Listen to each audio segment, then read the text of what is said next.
Halo, selamat malam, Patrisius Jiwandono di sini. Kali ini topik saya tentang buku. Sebuah buku yang baru saya baca, judulnya Beyond Wealth. Beyond Wealth dalam bahasa Indonesia artinya jauh melebihi kekayaan materi. Nah, beyond itu artinya melampaui. Ya, jadi buku ini berbicara tentang kebahagiaan yang jauh melampaui kekayaan materi. Ditulis oleh Alexander Green. Ya, ini saya tunjukkan sampulnya. Nah, seperti itu sampulnya Beyond Wealth oleh Alexander Green, The Roadmap to a Rich Life. Ya, tentunya dalam bahasa Inggris ya, tapi saya mau menyarikan intisarinya dalam bahasa Indonesia karena saya yakin banyak dari Anda yang pasti juga akan bisa mendapatkan poin-poin yang bagus dari buku ini.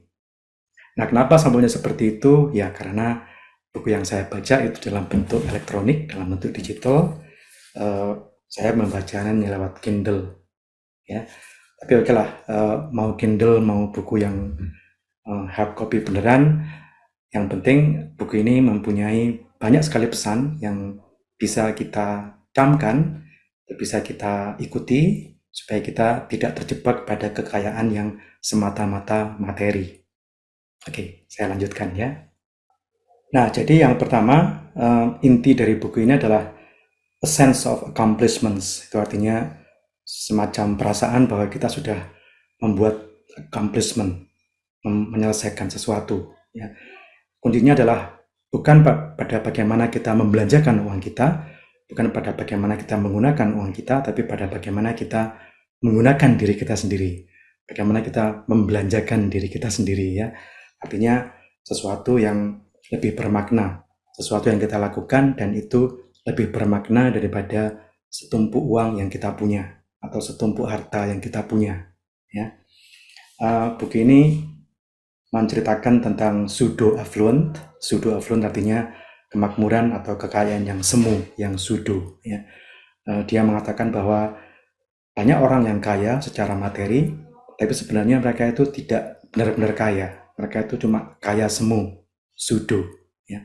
Karena sekalipun mereka kaya, tapi pikiran mereka dipenuhi oleh kekhawatiran nanti jangan-jangan ada yang lebih kaya daripada saya, ada yang lebih populer daripada saya, ada yang lebih berpangkat daripada saya. Jadi sekalipun kaya, tapi pikirannya tidak pernah bebas dari rasa cemas. Ya, ya mungkin kita sendiri, beberapa dari kita juga pernah merasakan hal yang sama ya. Wah, gadgetku kok cuma Samsung sementara dia punya iPhone. Nah, mulailah sekalipun gadgetnya sudah Samsung, sudah bagus, tapi kita masih merasa cemas, tuh jangan-jangan saya dianggap rendah karena saya tidak punya iPhone, seperti itu ya.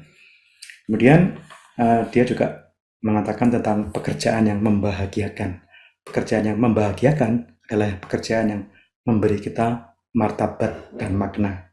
Jadi bukan cuma sekedar gaji dan tunjangan yang kelihatannya menguntungkan secara finansial, tapi lebih daripada itu adalah bagaimana pekerjaan itu memberi kita martabat dan makna. Oke. Yang keempat, dia mengatakan bahwa pekerjaan tidak seharusnya hanya diukur dari gaji dan besarnya tunjangan. Ada tunjangan ini, tunjangan itu, ya. Tapi juga dari kesempatan untuk kita atau seorang karyawan untuk menyatakan talenta atau passionnya. Kalau pekerjaan itu membuat dia bisa mewujud nyatakan talentanya atau passionnya atau minatnya, maka dia akan bahagia, sekalipun mungkin tunjangan dan gajinya juga tidak yang sangat wah. Ya. Dia juga mengatakan bahwa titik temu antara talenta Anda dan apa yang dunia butuhkan adalah vokasi atau pekerjaanmu. Jadi pelajaran yang saya bisa tarik dari sini adalah kita harus menemukan apa sih yang sebenarnya dunia ini butuhkan, kemudian apa yang bisa saya berikan, saya mampu dalam hal apa, saya punya talenta dalam hal apa. Nah, ketika kedua hal itu ditemukan, maka titik temunya adalah di mana kita bisa mendapatkan atau memberikan pekerjaan tersebut. Ya. Jadi dia melanjutkan bahwa hadiah terbesar dari pekerjaan Anda adalah bukan apa yang kamu dapat, ya, tetapi kamu menjadi apa. What you become through your work, what you become through your job. Jadi ini pasti lebih dalam daripada sekedar, wah saya udah punya pekerjaan, saya udah punya karir. Ya, tapi tanyakan apakah karir atau pekerjaan itu membuat kita mampu menjadi sesuatu yang bermakna. Bukan cuma sekedar karyawan di atas kertas, di atas payroll, ya, daftar gaji, tapi juga kita menjadi apa melalui pekerjaan itu. Itu yang harus kita tanyakan. Ya. Dia juga menyinggung tentang deep reading, membaca mendalam lewat membaca buku, ya, membaca novel yang tebal-tebal itu dilawankan dengan quick reading. Nah, quick reading ini yang kita lakukan di zaman ini, ya. Deep reading itu biasanya makan waktu lama, bisa berhari-hari, berminggu-minggu. Buku Alexander Green ini tebalnya sekitar 300 halaman, kurang sedikit. Itu saya selesaikan dalam waktu beberapa minggu. Tapi itu membuat saya mampu merenungkan apa isinya. Berhenti sebentar, merenungkan apa isinya, menghubungkannya dengan kehidupan saya, ya, introspeksi diri, berpikir kritis. Nah, itu hanya bisa terjadi kalau ada deep reading.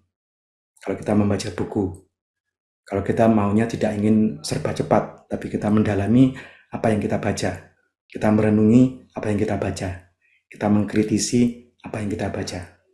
Itu lain dengan kalau kita quick reading. Kalau kita buka gadget, buka sosmed, wah isinya macam-macam, tapi reaksi kita sangat dangkal karena memang kita bacanya cepat-cepat, paling cuma baca judulnya, wah kemudian kita bisa memaki-maki kalau tidak berita itu tidak menyenangkan kita, atau mungkin kita bisa ikut-ikutan komen, ya, merujak atau memecel posting yang sedang kita baca misalnya.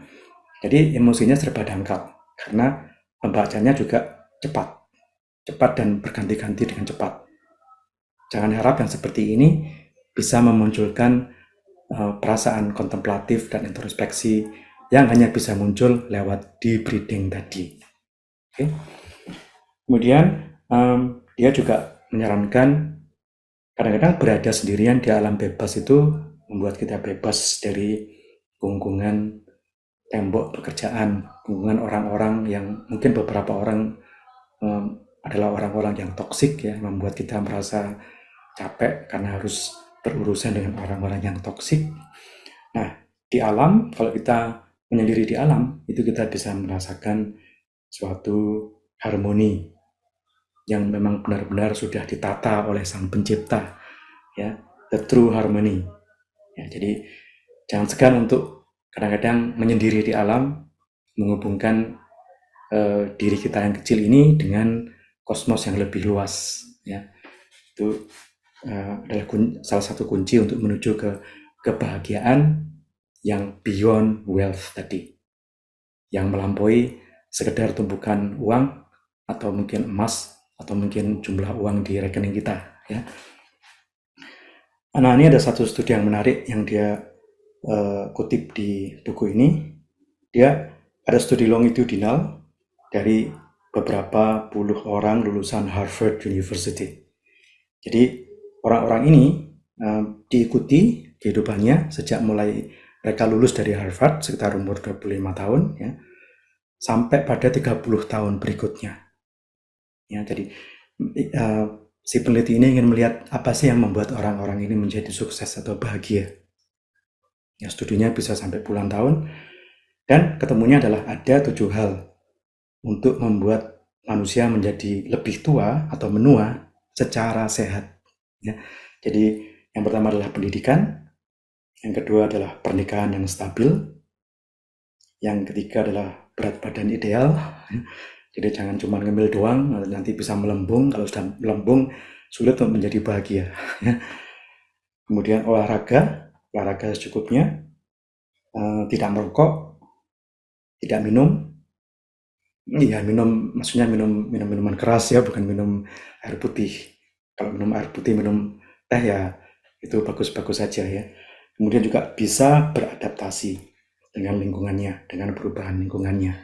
Jadi 7 kunci untuk menjadi tua, ya kita semua kan pasti menjadi tua ya. Bagaimana menjadi tua dengan lebih sehat. Ya. Kemudian yang menarik adalah dia bisa mengambil intisari. Dari intisari dari ketujuh hal ini adalah satu, yaitu hubungan dengan orang lain. Wah, ini super sekali ya.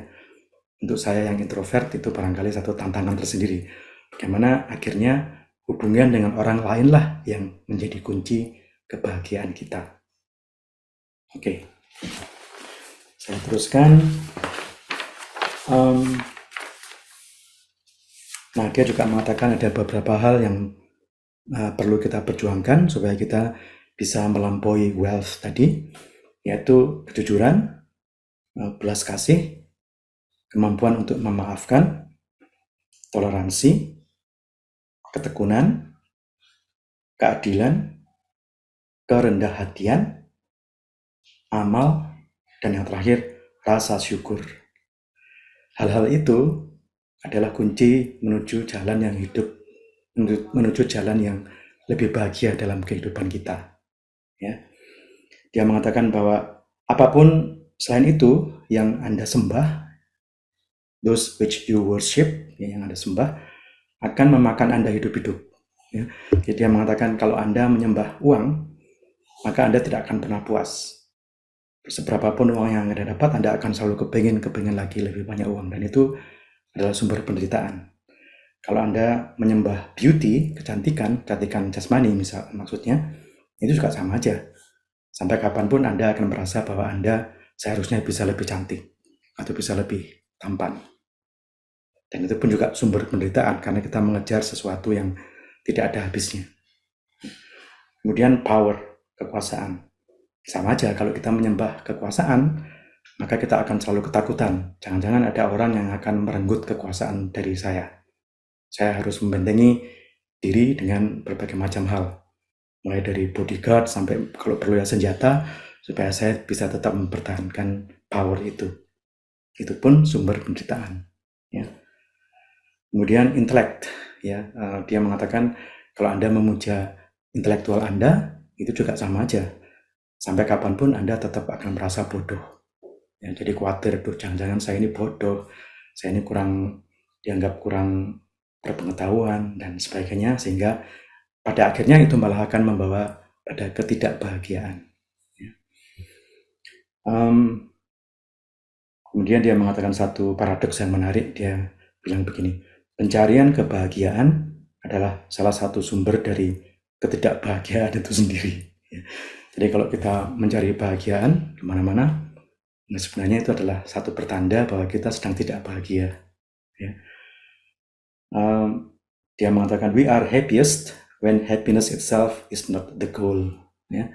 Kita merasa bahagia justru ketika kita merasa kita menerima apapun yang hidup ini berikan tanpa mengejar-kejar kebahagiaan. Ya. Lebih hebatnya lagi dia mengatakan begini, ketika kita membantu orang lain, ketika kita merasa optimis, dan ketika kita berusaha untuk memenuhi aspirasi kita, maka pada saat itulah kita merasa bahagia. Yang menarik yang pertama tadi, orang yang bahagia ternyata adalah orang yang paling tidak peduli dengan kebahagiaannya sendiri. Dia justru berjuang untuk kebahagiaan orang lain. Di situ katanya letak kebahagiaan itu berada.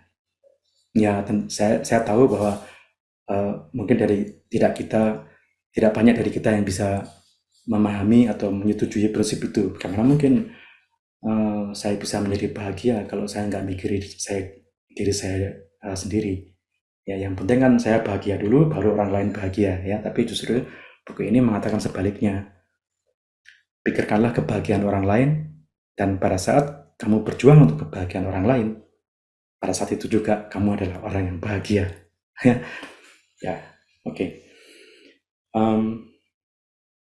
Kemudian juga buku ini menguraikan tentang prinsip-prinsip agama atau kepercayaan Quaker. Tahu ya, Quaker itu satu aliran kepercayaan di Amerika. Mereka itu adalah orang-orang yang pasifist, Pasifis artinya tidak suka perang, tidak suka konflik, tidak suka gegeran sama orang lain, ya. Kemudian juga modesty. Modesty artinya berpakaian tidak berlebihan, makan tidak berlebihan, gaya hidupnya juga sederhana, tidak berlebihan, ya. Kemudian juga ada yang namanya transcendentalism dari Ralph Waldo Emerson dan Thoreau, ya, dua orang filsuf yang luar biasa pandangannya tentang bagaimana seharusnya hidup ini dijalani. Dan ada satu lagi yang namanya buku Tao Te Ching. Tao Te Ching itu satu buku yang penuh berisi dengan pesan-pesan yang sederhana namun sangat dalam, dan intinya adalah pada bagaimana kita selayaknya atau seharusnya menjalani hidup ini sehingga menjadi bahagia. Ada juga prinsip-prinsip stoik, dia juga mengemukakan prinsip-prinsip stoik yang salah satunya adalah berbunyi appreciate what you have today. Jadi hargailah, bersyukurlah atas apapun yang kamu punyai saat ini. Jangan lagi berpikir tentang masa depan, jangan lagi berpikir tentang keinginan di masa depan atau kekhawatiran penyesalan di masa lampau, tapi appreciate what you have today. Hargailah dan syukurilah apa yang sudah diberikan kepadamu hari ini. Itu salah satu pesan stoik yang sempat dia kutip di sini. Ya. Jadi secara keseluruhan buku ini sangat bagus karena punya pesan-pesan yang mendalam, terutama untuk kita yang hidup di dunia yang sangat materialistis, untuk kita yang hidup di bawah tekanan sosial. Ya. Tekanan sosial itu kan sangat menekan ya sebenarnya. Kita dituntut untuk berprestasi, kita dituntut untuk punya gelar, kalau perlu sampai profesor, kita dituntut untuk hidup di lingkungan yang eksklusif, kita dituntut untuk punya mobil baru, berpakaian yang bagus-bagus, makan di tempat yang bagus-bagus, dan sebagainya. Itu tuntutan sosial yang tanpa kita sadari membuat diri kita tidak happy, tidak bahagia. Nah, di sini buku ini menawarkan satu cara pandang, satu cara penyikapan hidup, supaya kita tidak lagi terjebak pada hal-hal seperti itu, tapi kita bisa melampaui materi, melampaui uang, melampaui harta. Dan itu ada pada bagaimana kita menjalani kehidupan ini dengan prinsip-prinsip yang tadi sudah dia jelaskan. Ya. Kiranya buku ini bisa membantu. Anda bisa membacanya sendiri kalau penasaran. Oh ya, satu lagi yang perlu saya ungkapkan tentang kebiasaan saya membaca. Kalau saya membaca, itu saya akan membuat catatan seperti ini. Nah, jadi setelah membaca, kalau Anda lihat Kindle saya, itu di Kindle itu saya membuat seperti ini, ya. Semoga kelihatan ya, seperti ini. Kelihatan nggak?